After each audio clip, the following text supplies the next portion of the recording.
من عالم الذر الخفي إلى الفلك، ما عام أو ما غار فيه أو سلك، ما كان من جن وإنس أو ملك إلا وقد شهدوا بأن الملك لك. أشهد أن لا إله إلا الله وحده لا شريك له، قدر مقادير الخلائق وأقسامها، وبعث أمراضها وأسقامها، وكتب الثناء على أهل هذه الدار، وجعل الجنة عقبى الذين اتقوا وعقبى الكافرين النار.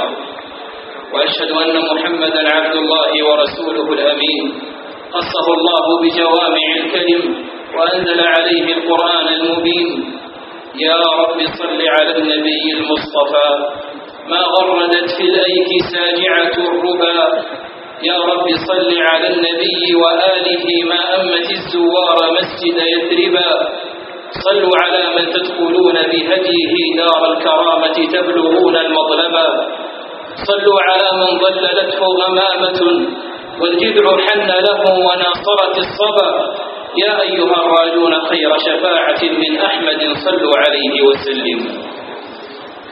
أما بعد، السلام عليكم ورحمة الله وبركاته. تحية من عند الله مباركة طيبة، وطبتم وطاب ممشاكم، وجعل الله الجنة مثواي ومثواكم. أنتم أتيتم إلى خير مجلس، وجئتم وجلستم في روضة من رياض الجنة. فلما كان الحال كذلك، كان شأنكم كمن جاء إلى أن يجلس ليؤمن ساعة. ولذا كان حديثي إليكم: اجلس بنا نؤمن ساعة. قالها معاذ بن جبل الذي يأتي يوم القيامة وهو يقدم العلماء برتوة. قالها معاذ بن جبل الذي كان يقول: اللهم إني أسألك حمى لا تقعدني عن صلاة ولا عن جهاد. فكان الذي يجلس بجواره يجد أثر الحمى على بدنه رضي الله عنه. قالها معاذ الذي كان يقول حين نزلت به سكرات الموت: اللهم إنك تعلم أني ما أحببت الدنيا ولا البقاء فيها، لا لكري الأنهار ولا لغرس الأشجار، وإنما لطول ظمأ الهواجر وقيام ليل الشتاء ومجالسة إخوة ينتقون أطايب الكلام كما ينتقى أطايب الثمر. ولهذا كان رضي الله عنه وأرضاه إذا لقي أصحابه دوما ما يقول لهم: اجلسوا بنا نؤمن ساعة. وكان علقمة رحمه الله إذا لقي أصحابه يقول: اجلسوا بنا نزدد إيمانا. واليوم أنا أقول لكم: اجلسوا بنا نؤمن ساعة. لماذا نجلس حتى نؤمن ساعة؟ نجلس لأن القلوب قد أصبحت في هذا الزمان قاسية، وهي بحاجة أن ترق. والله جل وعلا قال في القرآن: ألم يأن للذين آمنوا أن تخشع قلوبهم لذكر الله. ألم يأن للذين آمنوا أن تخشع قلوبهم لذكر الله وما نزل من الحق، ولا يكونوا كالذين أوتوا الكتاب من قبل فطال عليهم الأمد فقست قلوبهم وكثير منهم فاسقون. نجلس هنا حتى نؤمن ساعة، لأننا جميعا نعلم أن الأعين قد تحجرت والدموع قد جفت. والله جل وعلا يقول في القرآن: وإذا سمعوا ما أنزل إلى الرسول ترى أعينهم تفيض من الدمع مما عرفوا من الحق يقولون ربنا آمنا فاكتبنا مع الشاهدين. نجلس حتى نؤمن ساعة لأننا بحاجة أن تطمئن نفوسنا. والله جل وعلا يقول في القرآن الذين آمنوا وتطمئن قلوبهم بذكر الله الذين آمنوا وتطمئن قلوبهم بذكر الله ألا بذكر الله تطمئن القلوب. ومع ذلك فالناس في هذا الزمن لا يزالون يذهبون ويجيئون ويغدون ويروحون ويسعون ويجدون، فمنهم من يسعى لجمع المال من أي القنوات، ومنهم من يركض في بهيمية خلف الشهوات، ومنهم من يهرول خلف الشهرة والسلطان قد أمضى رحلات، فضاعت أعمار نفيسة في طلب أغراض رخيصة.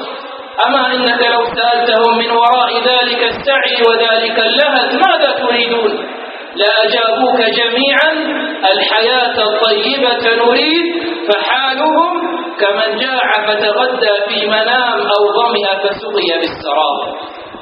لأن المؤمن لا يغذي قلبه ونفسه ولا يذهب عنها قلقها وهمها وغمها ويعيد لها شمها وذوقها إلا الإيمان بالله والعمل الصالح.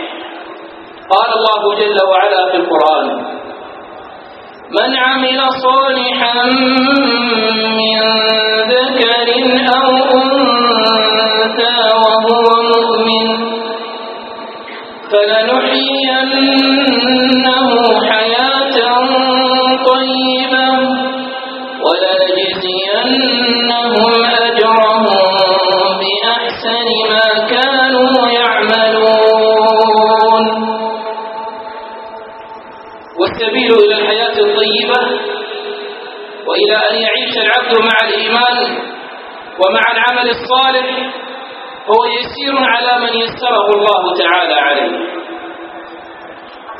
وحين نسمع نحن مثل هذا في القرآن وفي غيره من كلام رسول الله صلى الله عليه وسلم والسلف الصالح فإن نفس المؤمن لتشتاق إلى أن تعيش في ظلال هذا الإيمان، وإلى أن تجلس ساعة تؤمن فيها بالله رب العالمين حقيقة الإيمان، وإلى أن تشعر بلذته وحلاوته التي قال عنها شيخ الإسلام إن في الدنيا جنة من لم يدخلها لم يدخل جنة الآخرة.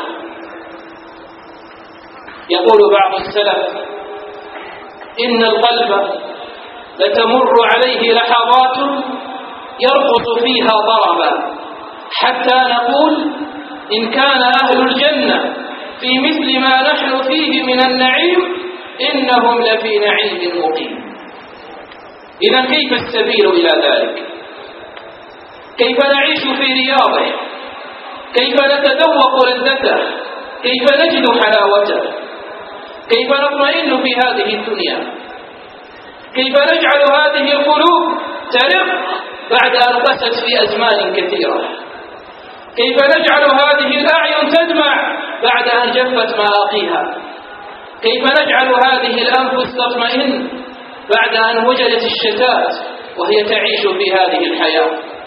فأقول السبل إلى ذلك كثيرة، ولن أستطيع فيما قد قدر لي من وقت نتحدث فيه في هذه الليلة أن آتي عليها جميعا، ولكنني سآخذ من القلادة ما أحاط بالعنق مما أرى أننا بحاجة أن نتحدث عنه الليل، لعله أن يحرك القلوب وأن يستجر الأعين وأن يطمئن النفوس، وأن نحلق جميعا بهذا إلى أن نصل إلى مولانا وخالقنا جل وعلا بعمل صالح نتقرب به إليه، إنه على كل شيء قدير. فأرعوني أسماعكم واحضروا لي بقلوبكم، وتعالوا لنخرج من هذه الدنيا حتى نعيش ساعة نؤمن فيها. أقول: أول هذه الأمور التي نحن بحاجة إليها أن نقدر الله تعالى حق قدره، أن نعظم الله تعالى حق التعظيم، أن نجل الله تعالى حق الإجلال. والله جل وعلا قد عتب على عباده في كتابه في تقصيرهم في هذا، فقال جل وعلا: وما قدروا الله حق قدره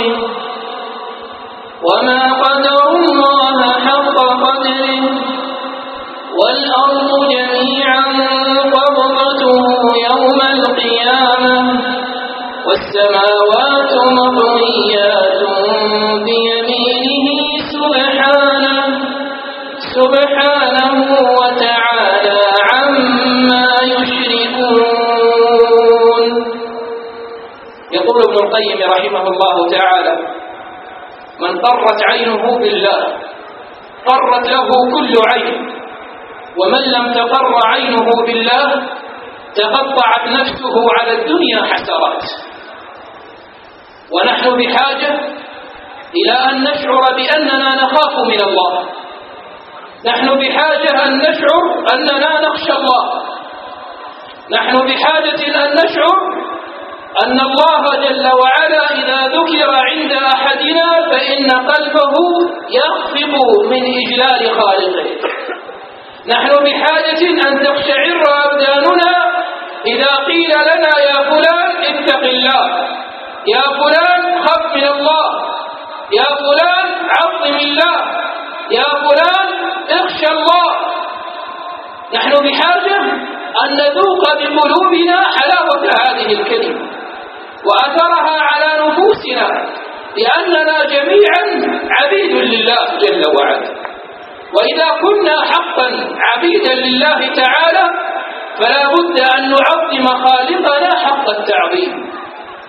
يقول شيخ الإسلام عليه رحمة الله تعالى حين تحدث عن العبودية الحقة فقال: هي كمال الذل والخضوع لله مع كمال المحبة له.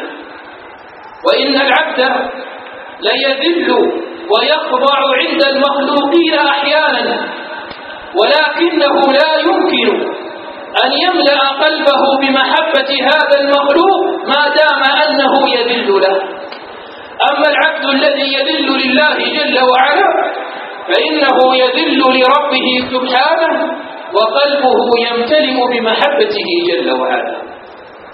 ونحن بحاجة إذن أن نفقه هذا المعنى كما فقهه الرعيل الأول من سلف هذه الأمة، قوم كرام السجايا أينما ذكروا يبقى المكان على آثارهم عطرا، أرواحهم عما يشين نقية ونفوسهم عما يعيب مكفكفة، ليسوا بأسرى الأرصدة الأطعمة الأشربة الأرغفة، لا، قوم لقد ملأ الإله قلوبهم نورا فكانت بالضياء مزخرفة. لما حج سليمان بن عبد الملك عليه رحمة الله مر في طريقه على مدينة رسول الله صلى الله عليه وسلم، ثم أقام فيها 3، ثم قال لأهل المدينة: هل بقي أحد في المدينة ممن أدرك أصحاب النبي صلى الله عليه وسلم؟ قالوا: نعم، رجل يقال له أبو حازم. قال: ائتوني به. فلما جاء أبو حازم قال له سليمان: يا أبا حازم، لماذا يكره الناس ذكر الموت؟ فقال: يا أمير المؤمنين، لأنهم عمروا الدنيا وخربوا الآخرة، وما من أحد يحب أن ينتقل من العمار إلى الخراب. فقال صدقت يا أبا حازم، كيف القدوم على الله يوم القيامة؟ قال أما العبد المؤمن فيقدم على ربه كقدوم الغائب إلى أهله، وأما العبد العاصي فيقدم على ربه كقدوم الآبق إلى مولاه، يعني العبد الهارب إلى سيده. فقال صدقت يا أبا حازم، فما لنا عند الله؟ قال اعرض نفسك على كتاب الله. قال وأي آية من كتاب الله؟ قال قول الله إن الأبرار لفي نعيم وإن الفجار لفي جحيم. قال يا أبا حازم فأين رحمة الله؟ قال رحمة الله قريب من المحسنين. فقال سليمان يا أبا حازم أوصني. فقال يا أمير المؤمنين سأوصيك وسأوجز. ثم قال عظم ربك، عظم ربك واحذره أن يراك حيث نهاك ويفقدك حيث أمرك. وأنا أقول كم مرة رآنا الله حيث نهانا، وكم مرة فقدنا حيث أمرنا. إذا نحن بحاجة أن نعظم الله تعالى حق التعظيم حتى لا يرانا حيث نهانا ولا يفقدنا حيث أمرنا. دخل مالك بن دينار عليه رحمة الله إلى السوق، فرأى رجلا مخمورا ملقا على الأرض، ولكن هذا الرجل كان يردد كلمة الله الله الله الله. فقال مالك بن دينار سبحان الله، يردد اسم الله بفم مخمور، والله لو طهرنه. ثم أخذ خرقة ثم طهر بها فمه، ثم قام رحمه الله ورفع يديه إلى السماء ثم قال اللهم طهر قلبه، اللهم طهر قلبه، اللهم طهر قلبه. ثم ذهب إلى بيته فنام تلك الليلة. فأتاه آت في المنام فقال يا مالك يا مالك، طهرت فمه من أجلنا وطهرنا قلبه من أجلك، طهرت فمه من أجلنا وطهرنا قلبه من أجلك. فلما طلع الفجر خرج مالك إلى المسجد، فرأى رجلا في ناحية المسجد يصلي ويبكي ويدعو ويقول اللهم اغفر لي، وإن لم تغفر لي فمن يغفر لي؟ فجاءه مالك وقال يا هذا، ما هذا الذي تقول؟ رحمة الله أوسع من ذنبك. فقال ألم تعرفني؟ قال لا. قال أنا الذي رأيتني مخمورا ليلة البارحة قد عقدتها توبة إلى الله تعالى. إذا تعظيم الله حياة لقلوب الناس، تعظيم الله طمأنينة في هذه الدنيا، تعظيم الله سعادة يجدها العبد في قلبه ويجدها في تعامله مع الآخرين. فإذا لا بد أن نعظم الله تعالى حق التعظيم.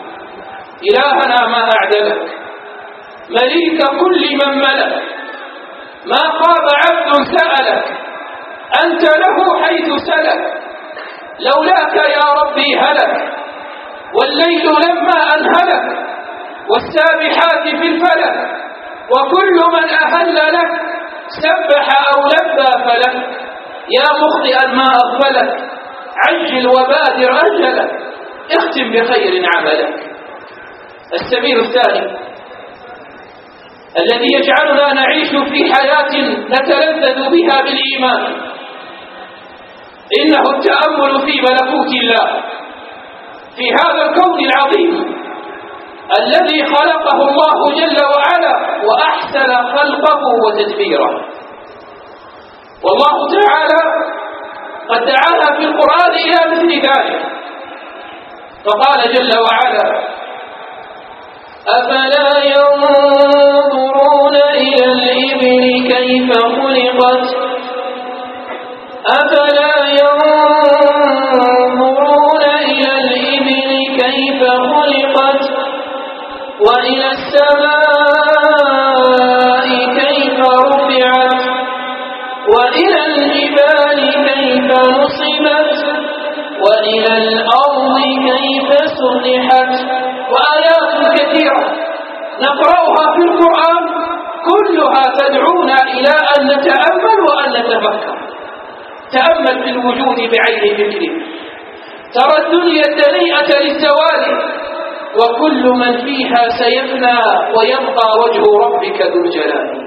الله الذي رفع السماء ونصب الجبال وبسط الأرض وأرسل الرياح وأنزل المطر وبسط ونشر، الأمر أمره والخلق خلقه، وكل ما في هذا الكون ينطق بالتسبيح له.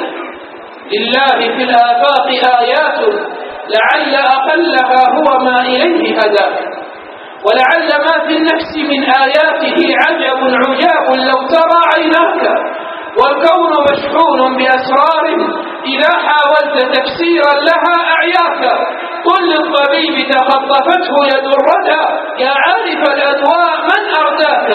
قل للصحيح يموت لا من علة من بالمنايا يا صحيح دهاك. فسائل الأعمى خطى بين الزحام بأصطدام من يقود خطاك. وإذا ترى الثعبان ينفذ سمه فاسأله من ذا بالسموم حشاك. واسأله يا ثعبان كيف تعيش أو تحيا وهذا السم يملأ فاك. واسأل بطون النحل كيف تفاطرت شهدا وقل للشهد من حلاك. وإذا رأيت النار شب لهيبها فاسأل لهيب النار من أوراك. إنه الله الذي لا إله إلا هو وسع كل شيء علما. الله جل وعلا قال في القرآن أمن خلق السماوات والأرض أمن خلق السماوات والأرض وأنزل لكم من السماء ماء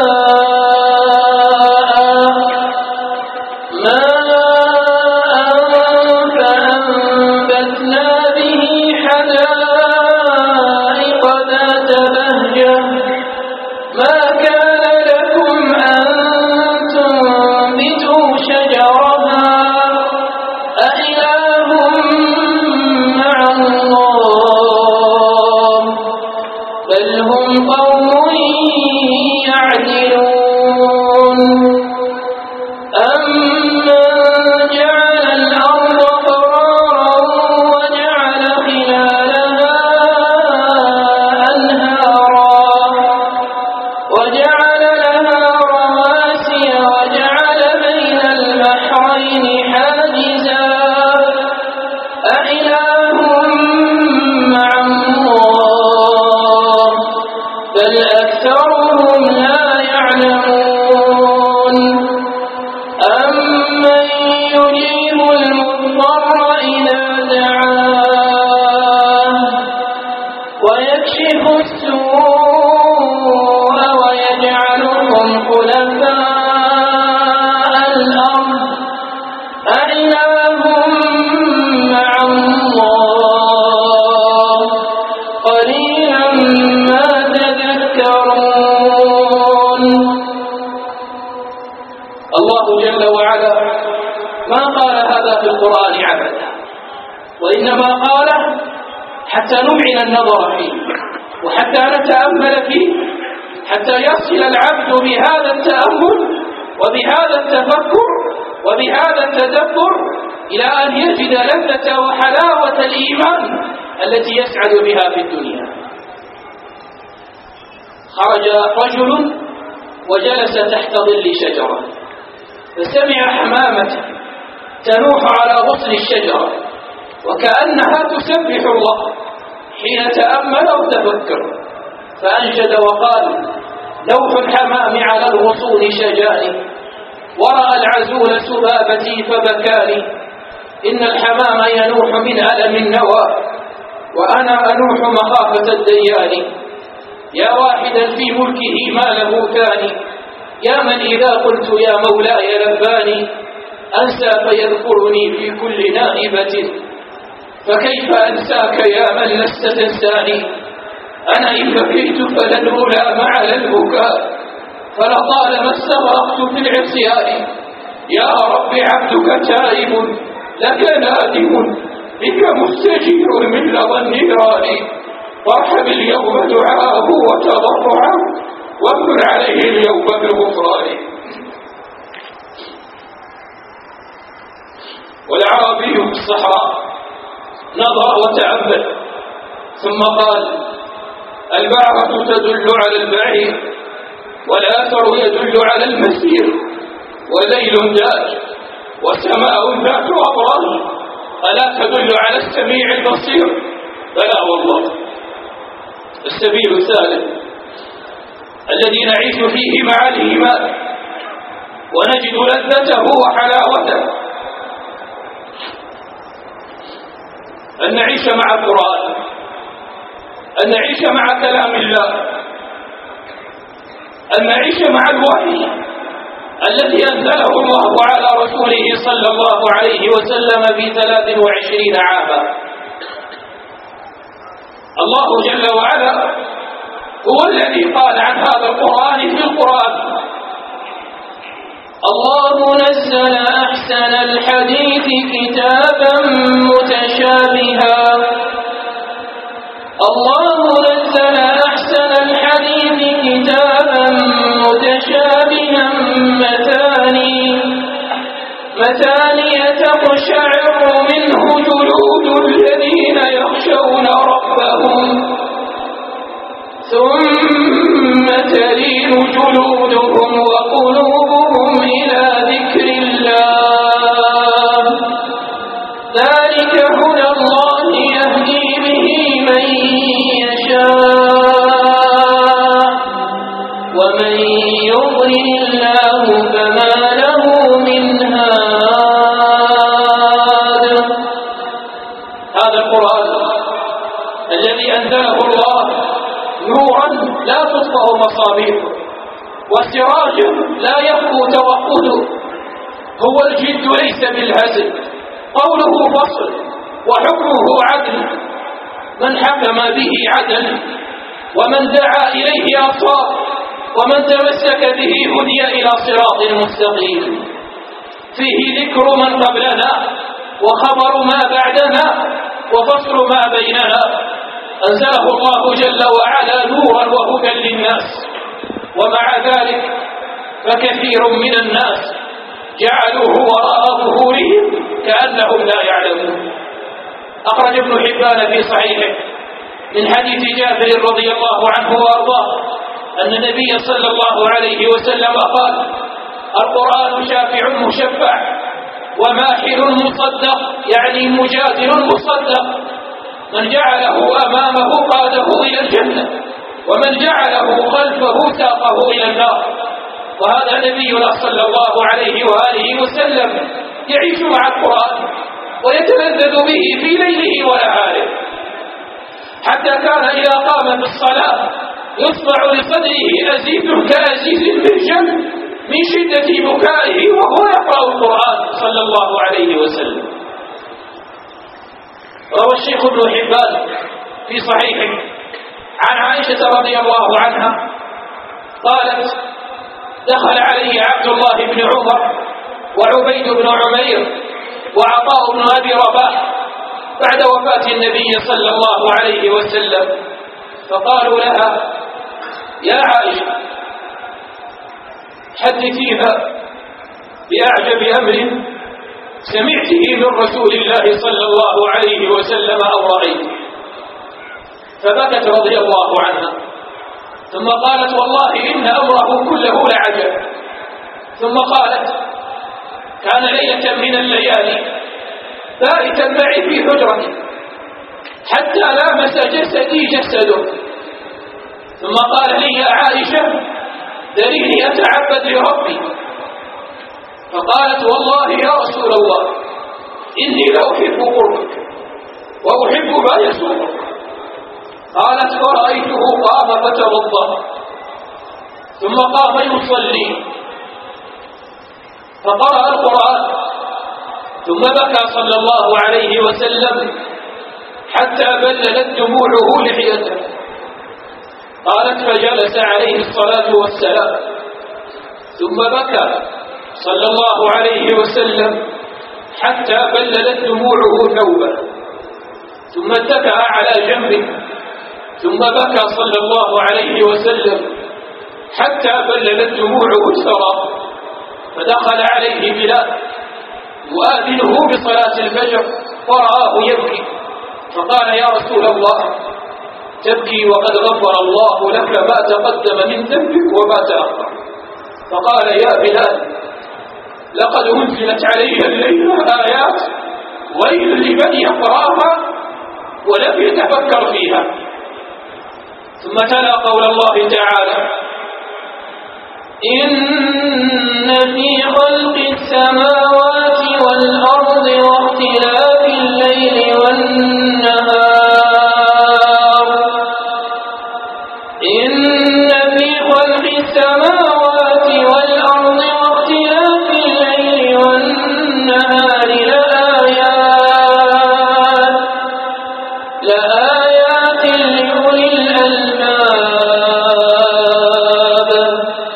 الذين يذكرون الله قياما وقعودا وعلى جنوبهم ويتفكرون في خلق السماوات والأرض ربنا ما خلقت هذا باطلا سبحانك فقنا عذاب النار. إلى آخر الآيات من سورة آل عمران، والتي سمعناها من الإمام في صلاة المغرب. فهل أصاب قلوبنا ما أصاب قلب النبي صلى الله عليه وسلم حين تلا تلك الآيات، أم أننا لم نشعر بشيء من ذلك؟ يخرج صلى الله عليه وآله وسلم في سفر من أسفاره ومعه جمع من الصحابة، كان من بينهم عمار بن ياسر وعباد بن بشر رضي الله عنهم أجمعين. فقال عليه الصلاة والسلام حين جن عليه الليل وهو في شعب من شعاب مكة من يحرسنا الليلة؟ فقام هذان الصحابيان الجليلان فقالا نحن يا رسول الله. فاتفق أن يحرس عباد أول الليل وعمار آخر الليل. فقام عباد للحراسة ونام عمار. فلما كان في حراسته رضي الله عنه ورأى ذلك الليل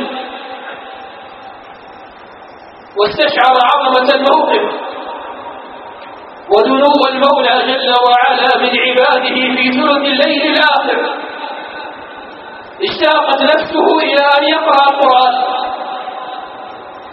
فاستقبل القبلة ثم شرع يرتل كلام الله جل وعلا. فخرج مشرك في تلك الليلة وكان قد أقسم أن لا يغتسل من جنابه حتى يريق في المسلمين دما. فرأى ذلك قائم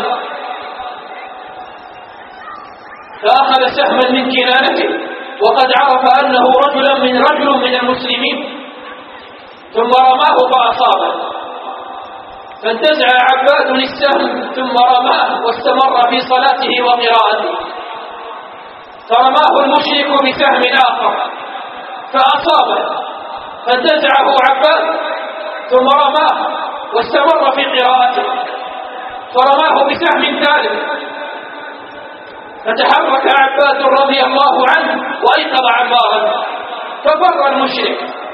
فلما استيقظ عمار وإذا عباد رضي الله عنه يتخطب في دمائه فقال رحمك الله يا ابن أخي لما لم توقظني من أول رمية؟ فقال يا عمار قد كنت أقرأ في سورة الكهف، لقد كان يعيش مع سورة الكهف، لقد كان يتلذذ بقراءة القرآن. فقال يا عمار لقد كنت أقرأ في سورة الكهف ووددت والله أن أنفاسي قطعت نفسا وما قطعت هذه السورة، ولولا أني خشيت أن ينكشف ثغر وضعني عليه رسول الله صلى الله عليه وسلم ما أيقظت. هكذا كانوا يعيشون مع القرآن، يتلذذون به ويستمتعون بالاستماع إليه ويتفكرون في آياته وعظاته. وهذا القرآن هو لا زال بين أيدينا، ولكننا نخشى أننا يحق علينا قول الله جل وعلا: وقال الرسول يا رب إن قوم اتخذوا هذا القرآن مهجورا. وهذه قيلت في حق أصحاب النبي صلى الله عليه وسلم، فكيف بنا نحن ومن جاء بعدهم؟ ونحن بحاجة إذن أن نعيش مع القرآن وأن نتلذذ به ما دام بين أيدينا، لأنه سيأتي زمان على هذا القرآن ويسرى فيه في ليلة فينزع من صدور الناس ويرفع من الصدور، فيأتي العبد حتى يقرأ آية من كلام الله فلا يجدها. وأي حياة تطيب، وأي نفس تهنأ، وأي عين تدمع، وأي قلب يرق إذا لم يكن بين أيدينا كلام الله جل وعلا. السبيل الرابع الذي نجد فيه حلاوة الإيمان ولذته أن يجعل كل عبد في كل ليلة من ليالي حياته ركعتين يصلي فيها لله رب العالمين. قيام الليل هذه العبادة التي شكت إلى الله من كثرة الهاجرين لها، هذه العبادة التي قد كبر عليها كثير من الناس 4 تكبيرات وسلم تسليمة واحدة. هذه العبادة حتى يتقربوا بها إليه ويتلذذوا فيها بقراءة القرآن بين يديه ويجدوا فيها الأنس بالمناجاة لله رب العالمين. ولهذا قال الله جل وعلا في كتابه: أمن هو قانت آناء الليل ساجدا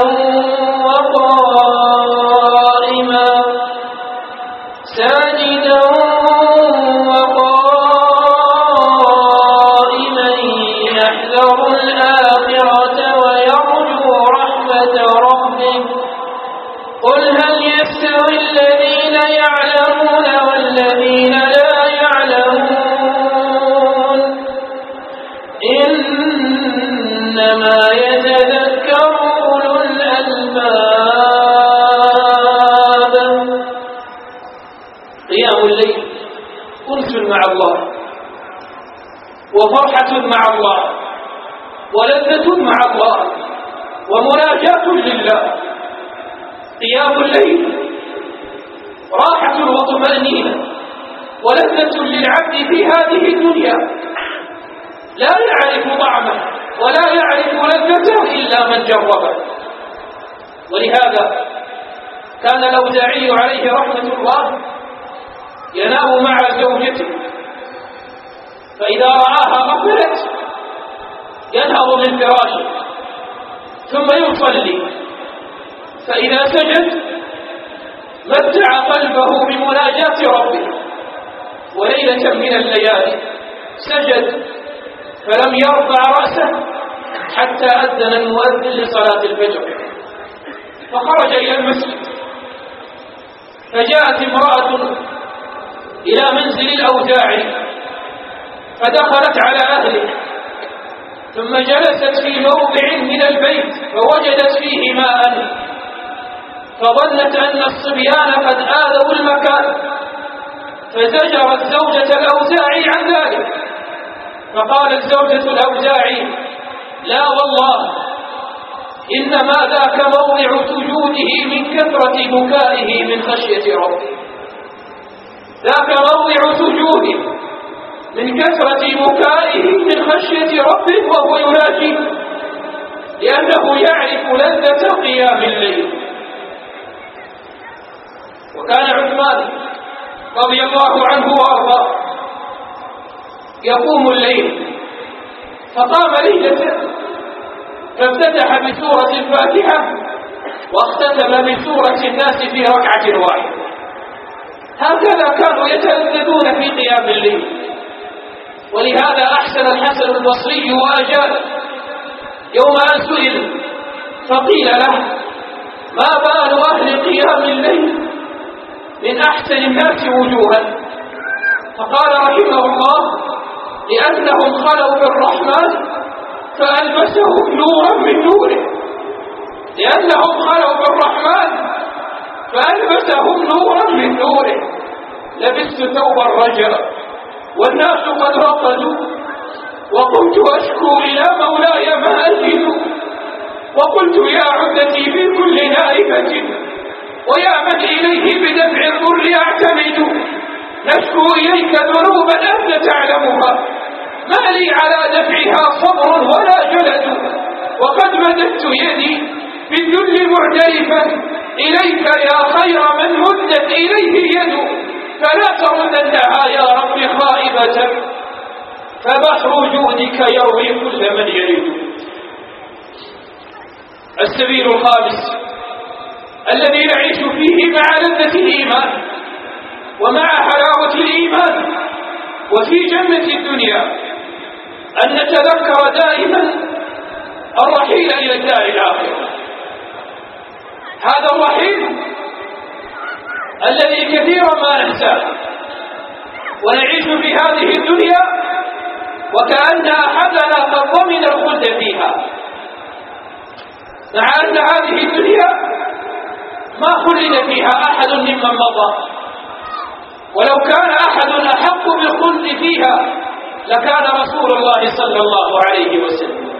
ومع ذلك فحتى رسول الله صلى الله عليه وسلم أدركته المنية ولقي ربه جل وعلا.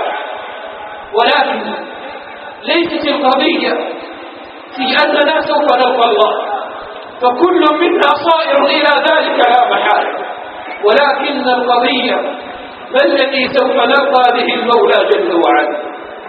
هل عندنا من الأقوال ما يشفع لنا عند الله؟ هل عندنا من الأعمال ما يشفع لنا عند الله؟ هل عندنا من القربات ما يشفع لنا عند الله؟ أم أن التقصير يلاحقنا في كل يوم وذنوبنا قد أغرقتنا في كل لحظة؟ فلماذا إذا نغفل عن الدار الآخرة؟ أحدهم كان في قرية وكان دائما يصعد إلى أعلى مكان في القرية ثم يصيح بأعلى صوت ويقول: الرحيل الرحيل الرحيل. ويوما من الأيام استيقظ أهل القرية ولم يسمعوا ذلك الذي كان ينادي بالرحيل كل يوم، فسأل سيد القرية: أين الذي كان يهتف بالرحيل كل صباح؟ فأخبروه أنه قد مات، فأنشد يقول: قد كان يهتف بالرحيل وذكره حتى أناق ببابه الجمال. ونحن نتحدث الليلة عن الرحيل ولا ندري من منا سيرحل قبل الآخر، ولكن ماذا أعددنا ليوم الرحيل؟ هل نحن فعلا قد استعددنا لحسن الخاتمة وأصبح العبد منا مطمئنا أن خاتمته ستكون حسنة، أم أننا لا زلنا نخاف من سوء الخاتمة؟ بكى سفيان الثوري ليلة حتى الصباح، فقيل له: يا سفيان، كل هذا خوفا من الذنوب؟ فأخذ تبنة من الأرض ثم فتها ثم قال: الذنوب أهون علي من هذه، وإنما أبكي خوفا من سوء الخاتمة. وكان سفيان عليه رحمة الله ليلة من الليالي واضعا يده تحت خده مطلقا يفكر، فدخل عليه أحد تلاميذه ومعه المطهرة فوضعها عنده حتى يتوضأ بها سفيان ليصلي ما شاء من ليل.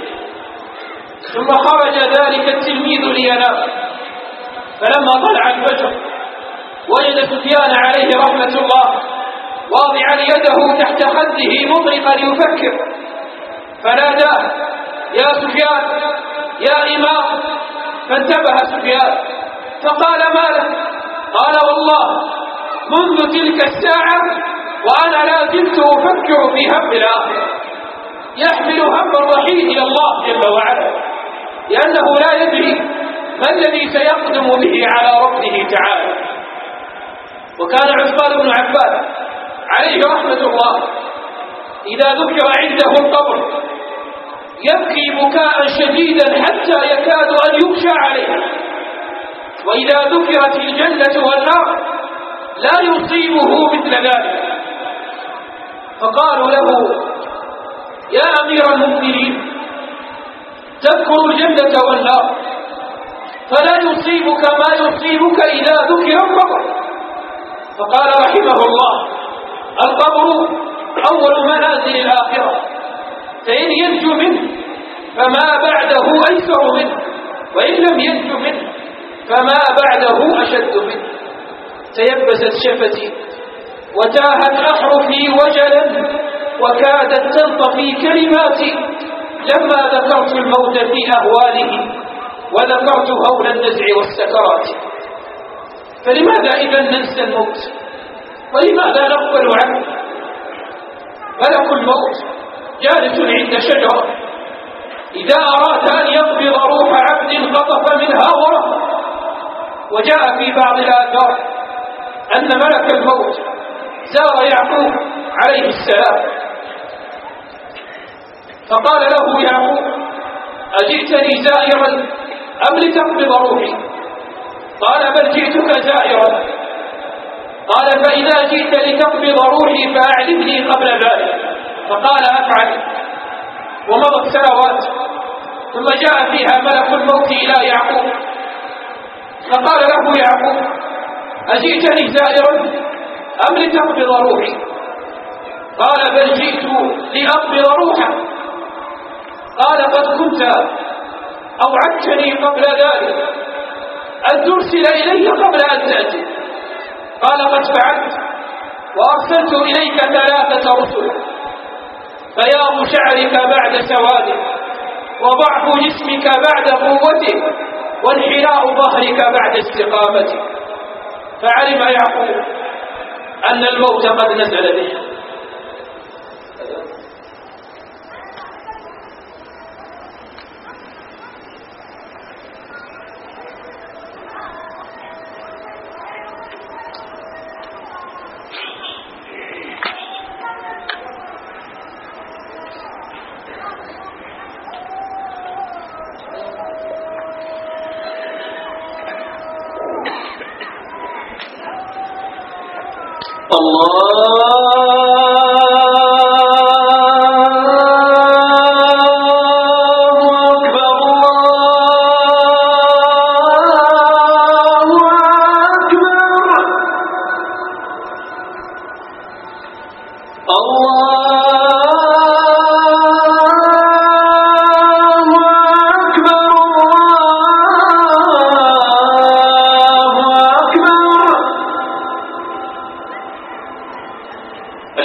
أشهد أن محمدا رسول الله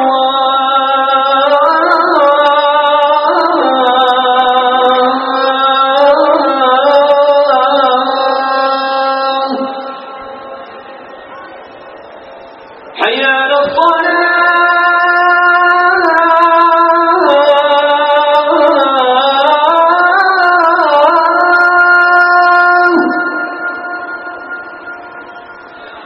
حي على الصلاة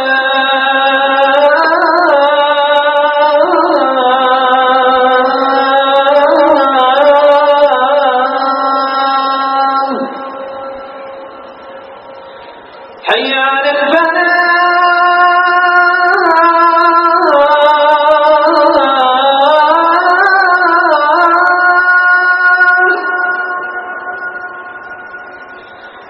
حي على الفلاح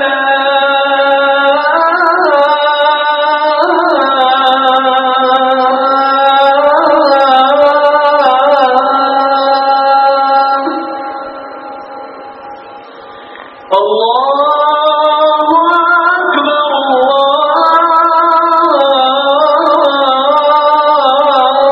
الله أكبر لا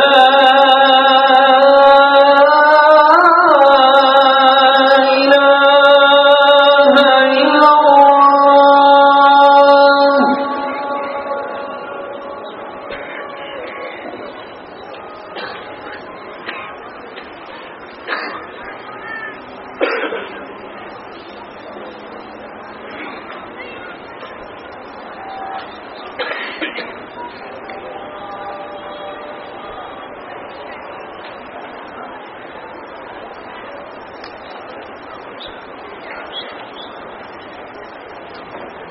لما نزلت سكرات الموت بعمر بن الخطاب رضي الله عنه وارضاه بعد أن طعنه أبو لؤلؤة المجوسي عليه من الله ما يستحق، واشتدت عليه نزعات الموت وشدته، كان رأسه في حجر ولده عبد الله بن عمر، فذرفت عيناه ثم قال: يا ابن عمر، ضع خدي على التراب. فأمسك ابن عمر ولم يصنع برأسه شيء، فقال: يا ابن عمر، ضع خدي على التراب. فلم يحرك ساكنا. فقال عمر: ضع خدي على التراب ثكلتك أمك. ففطن عبد الله بن عمر أن أباه لم يكن يهدي، فوضع رأسه على التراب، فبكى رضي الله عنه بكاء طويلا حتى التصق الطين بخده وعينه، ثم قال: يا ليتني كنت نسيا منسيا، يا ليت أم عمر لم تلد عمر، ويلي وويل لأمي إن لم يرحمني ربي. وهذا يقوله رجل قد بشر بالجنة، فكيف بنا ونحن نعيش في هذه الدنيا ولم نبشر بجنة ولا ندري إلى أي حال ننقلب. ولذلك لا بد للمؤمن أن يذكر نفسه دائما بسكرات الموت وشدته ولحظاته، فإن كان ذاك الأمر قد يسره الله لك فما بعده سيكون أيسر. ولن أطيل كثيرا في الحديث عن الدار الآخرة، وإلا فالحديث عنها يطيب ويحلو حين نريد أن نجلس مجلسا نؤمن فيه ساعة. الأمر السادس والأخير، والذي أختم به شيئا من هذه السبل التي نعيش بها مع الإيمان، أن لا نغتر كثيرا بهذه الدنيا. فهذه الدنيا ما سميت دنيا إلا لأنها دنيئة، ولو كانت تساوي عند الله شيئا ما سقى منها كافرا شربة ماء. هي خداعة غدارة، إن أضحكتنا اليوم أبكتنا غدا، وإن سرتنا اليوم أحزنتنا غدا. فيوما ترانا فرحين مسرورين، ويوما آخر ترانا ضرحين مثبورين. إنما الدنيا فناء، ليس للدنيا ثبوت، إنما الدنيا كبحر يحتوي سمكا وحوت، ولقد يكفيك منها أيها الطالب قوت، قم بخير تجتنيه كل من فيها يموت. بنى أبو جعفر المنصور قصرا عظيما وبالغ في بنائه وزخرفته، ثم أتى بالشعراء حتى يقولوا ما لديهم في الثناء على جمال ذلك القصر، فأدلى كل بدلوه، وكان من بينهم أبو العتاهية، فقال له أبو جعفر: وأنت يا أبا العتاهية ما تقول؟ فقال: عش ما بدا لك سالما في ظل شاهقة القصور، تجري عليك بما أردت مع الغدو مع البكور. فقال أبو جعفر: أحسنت، ثم ماذا؟ قال: فإذا النفوس تغرغرت في زفير حشرجة الصدور، هنالك تعلم موقنا ما كنت إلا في غرور. فبكى الخليفة، ثم أغلق ذلك القصر وعاد إلى فوقه القديم. هذه هي الدنيا، خرج منها النبي عليه الصلاة والسلام وما ترك درهما ولا دينارا، حتى إنه لما كان في آخر حياته قال لعائشة: هل عندنا من مال؟ فقالت: 6 دنانير، هي ما كان يملكه عليه الصلاة والسلام، لا تفي حتى لقضاء دين. فما كان منه صلى الله عليه وسلم إلا أن دعا عليا، ثم قلب ذلك المال، ثم قال: أيظن محمد أن ربه سيؤاخذه على هذه الدنانير إن مات وهي في بيته؟ أنفقها يا علي. وقيل أنه طلب من عائشة أن تنفقها فأنفقتها، ومات عليه الصلاة والسلام وخرج من هذه الدنيا وما ترك إلا كتاب الله جل وعلا وسنته صلى الله عليه وآله وسلم. فحري بنا إذن أن نستن بهديه، وأن نتمسك بسنته، وأن نحيي الإيمان في قلوبنا، وأن نعيش معه ولو ساعة من نهار، حتى نجد اللذة والحلاوة التي وجدها أولئك القوم، ونعيش جنة الدنيا التي من لم يدخلها لم يدخل جنة الآخرة. ولا أدعي فيما قلته أن هذا هو الذي نعيش به حلاوة الإيمان، ولكنه غير من خير، وشيء يسير من قليل من كثير. جعلته بين أيديكم كمن يبيع التمر على أهل هجر، إن وجدتم فيه صوابا فذلك من الله وحده، وإن وجدتم فيه خطأ فذلك من نفسي والشيطان، والله تعالى ورسوله منه بريئان. وأسأل الله جل وعلا بمنه وكرمه وفضله وإحسانه وباسمه الأعظم الذي إذا سئل به أعظم وإذا دعي به أجاب: يا عظيم المن، يا حسن التجاوز، يا واسع المغفرة، يا باسط اليدين بالرحمة، يا عالم كل نجوى، يا منتهى كل شكوى، أنت أحق من ذكر، وأنت أحق من عبد، وأنت أرأف من ملك، وأنت أقرب من سئل. نسألك بأسمائك الحسنى وصفاتك العلى أن تجعلنا ممن يذوق حلاوة الإيمان. اللهم ارزقنا حلاوة الإيمان، اللهم املأ قلوبنا بالإيمان، اللهم طهر قلوبنا من النفاق، وأعمالنا من الرياء، وألسنتنا من الكذب، وأعيننا من الخيانة، إنك تعلم خائنة الأعين وما تخفي الصدور. اللهم إنا نعوذ بك من علم لا ينفع، ومن قلب لا يخشع، ومن عين لا تدمع، ومن دعوة لا يستجاب لها. والحمد لله رب العالمين. تم الكلام وربنا محمود، وله المكارم والعلا والجود. وعلى النبي محمد صلواته ما ناح قمري وأورق عود. وصلى الله على نبينا محمد وعلى آله وصحبه وسلم. سبحانك اللهم وبحمدك، نشهد أن لا إله إلا أنت، نستغفرك ونتوب إليك. وأنا أريد التنبيه هنا على أمر لعلني قد غفلت عن التنبيه عليه أثناء المحاضرة، وهو أنكم تعلمون أن هذا المخيم يقوم على جهد إخوة لنا أخيار نحسبهم كذلك والله حسيبهم، يبذلون جهدهم ووقتهم ويضحون بأشياء كثيرة من أجل أن ينجح هذا المخيم وأن يخرج بالصورة الحسنة التي يرضى الله بها عز وجل أولا، ثم نرضى بها نحن بعد ذلك.